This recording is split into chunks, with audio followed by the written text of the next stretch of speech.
بسم اللہ الرحمن الرحیم۔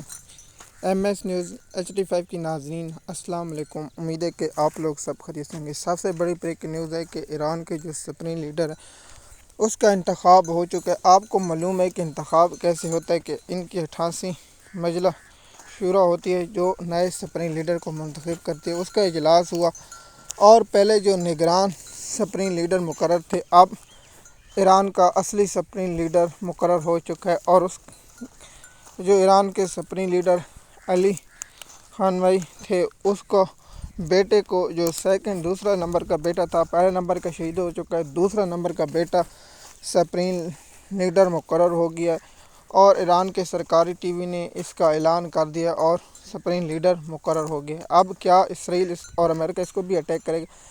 ہو سکتا ہے، کیونکہ اسرائیل انسانیت کا دشمن ہے اور امریکہ، دو ملک ایسے ہیں جو انسانیت کے سب سے بڑے دشمن ہیں، جس میں امریکہ اور اسرائیل، یہ لوگ انسانیت کے سب سے بڑے دشمن ہیں۔ آپ کو معلوم ہے کہ لبنان سے جو آنے والی خبر ہے کہ ایسا کیمیکل استعمال کیا جا رہا ہے جو عمر بھر کے لیے انسان کو ضائع کر دے گا، انسان خود کو کہے گا کہ میں مر جاؤں۔ تو یہ ایران کا سپریم لیڈر مقرر ہوا ہے، اور جو لبنان کی صورتحال ہے وہ آپ لوگوں کے ساتھ ہم بعد میں شیئر کریں گے، لیکن ہم آپ کو بتا دیں گے اس کو بھی اسرائیل اور امریکہ جو انسانیت کے دشمن ہیں وہ اٹیک کر سکتے ہیں۔